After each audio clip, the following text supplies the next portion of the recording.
Lettu Ngadimo. Dia adalah perwira Pasi dari Batalion 530 Para. Batalion ini adalah salah satu yang digunakan oleh G30S, termasuk satu kompi untuk pasukan Pasopati yang bertugas menculik para jenderal Angkatan Darat. Ngadimo datang bersama pasukannya ke Jakarta dan langsung menjalin kontak dengan kunci-kunci G30S.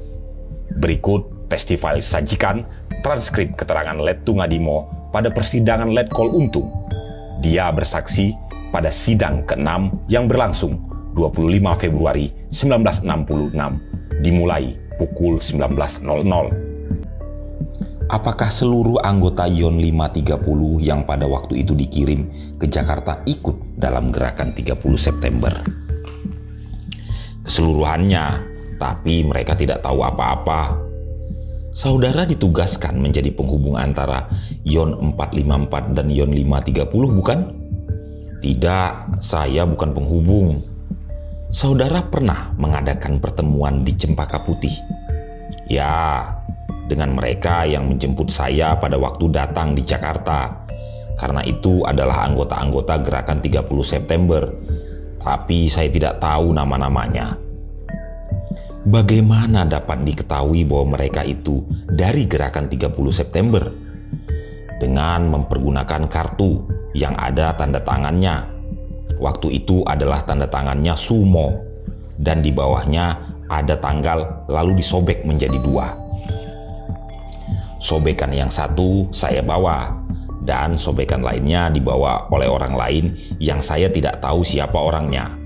Ketika saya tiba di Jakarta, saya dijemput oleh Kapten Kuncoro dan Mayor Kirno, dan mengajak saya naik kendaraan YON 454. Walaupun saya sendiri membawa kendaraan, kami menuju ke Penggorengan dan singgah sebentar di Mes Cakrabirawa yang ditempati Letnan Kolonel Untung.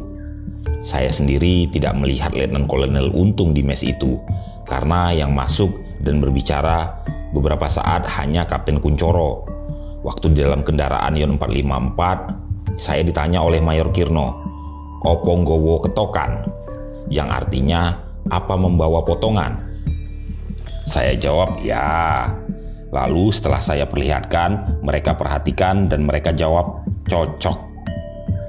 Setibanya di Penggorengan, Kapten Kuncoro mengajak saya ke Cempaka Putih dan disitulah Kapten Kuncoro mengatakan kepada saya inti pokoknya gerakan kita pada waktu itu yang akan dilaksanakan di sini dan menanyakan apakah YON 530 sudah siap. Yang saya jawab sudah. Lalu diadakan pembagian tugas-tugas pasukan. Kemudian kami ke Penggorengan dan saya terus ke tempat batalion saya di Kebon Jeruk, menunggu sampai Kapten Kuncoro datang yang kedua kalinya untuk mengajak saya briefing di Lubang Buaya. Kesaksian Pak Joyo bagian kedua. Kemudian pertemuan pada tanggal 28 September di rumah ex-Kolonel Latif. Pada tanggal 28 September di rumah ex-Kolonel Latif yang hadir adalah ex-Letnan Kolonel Untung, ex-Kolonel Latif, saya sendiri, Syam dan Pono. Kemudian membicarakan soal-soal yang bersangkutan dengan kedatangan daripada pasukan-pasukan dari luar Jawa. Diberitahukan oleh ex-Kolonel Latif bahwa yang dari luar Jakarta, terutama dari Batalion 530 dan Ki 454 sudah di Jakarta sejak kemarin tanggal 27 dan diuraikan oleh ex-Letnan Kolonel Untung bahwa keadaannya daripada YON 530 masih separoh-separoh. Ada yang positif dapat dipercaya mengikuti gerakan, tetapi sebagian tidak bisa mengikuti gerakan tersebut. Adapun untuk Batalion 454 dari Diponegoro sebagian besar dapat dipercayai untuk melaksanakan tugas tersebut, terutama adalah wakil dan Kapten Kuncoro. Adapun Danyonnya masih kurang dapat dipercaya, tetapi akhirnya setelah mendapat penjelasan dari ex-Letnan Kolonel Untung, maka Danyonnya telah menyerahkan segala sesuatu kepada wakil komandan batalionnya, dalam hal ini ex-Kapten Kuncoro. Ex-Kolonel Latif memberitahukan tentang hasil hubungannya dengan kompi panser dan tank yang sampai sekarang belum dapat dipastikan apakah komandan-komandan itu bisa datang ke Jakarta atau tidak.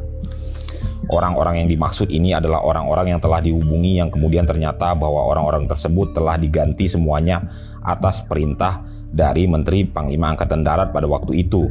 Jadi orang-orang yang telah dihubungi ex-kolonel Latif ternyata kemudian telah diganti.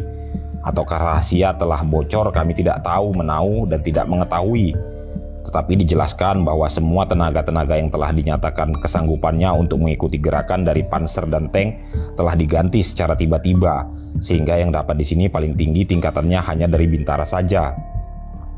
Adapun perwira-perwiranya yang sudah menyatakan kesediaannya itu ternyata tidak diikut sertakan ke Jakarta. Pada tanggal 28 telah disinggung-singgung gerakan militer dan politik. Ditegaskan oleh Saudara Syam bahwa soal politik adalah urusan dia sendiri dan gerakan militer diserahkan sepenuhnya kepada ex-kolonel Latif. Adapun ex-letnan kolonel Untung kami lihat pada waktu itu tidak memberikan suatu pendapat, dan dari ex-kolonel Latif kami mendapat penjelasan bahwa dia nanti akan dipilih untuk duduk di dalam presidium. Kami menanyakan presidium apa? Maka oleh ex-kolonel Latif diterangkan itu akan diumumkan nanti. Itu menjadi tanggung jawabnya Saudara Syam. Sewaktu kami menanyakan hal itu pada ex-letnan kolonel Untung, ternyata ex-letnan kolonel Untung sudah mengerti, tetapi oleh ex-letnan kolonel Untung hanya dijawab dengan keluh kesahnya dengan nada yang sinis mengatakan, "Wah, ini berat sekali." Dan sambil menggosok-gosok kepalanya yang setengah gundul itu, ex-letnan kolonel Untung mengatakan kepada saya ini suatu tugas yang sangat berat. Pada waktu tanggal 29 ternyata ex-letnan kolonel Untung tidak ikut hadir waktu rapat di Lubang Buaya. Tanggal 30 September juga kami lihat tidak ikut hadir lagi. Tapi tanggal 30 malam muncul. Kami tanya, "Lo kok muncul? Apa jadi menerima jabatan jadi ketua presidium itu?" "Habis bagaimana?" kata beliau. "Ini perintah bagaimana?" Jadi saya berulang-ulang mendapat penegasan dari ex-letnan kolonel Untung tentang pernyataannya, keluh kesahnya mengenai tugas yang dibebankan kepada dirinya itu, tapi ternyata diterima. Siapa yang memerintahkan itu? Kami tidak melihat, tetapi dapat menduga bahwa ini adalah hasil usaha Saudara Syam itu.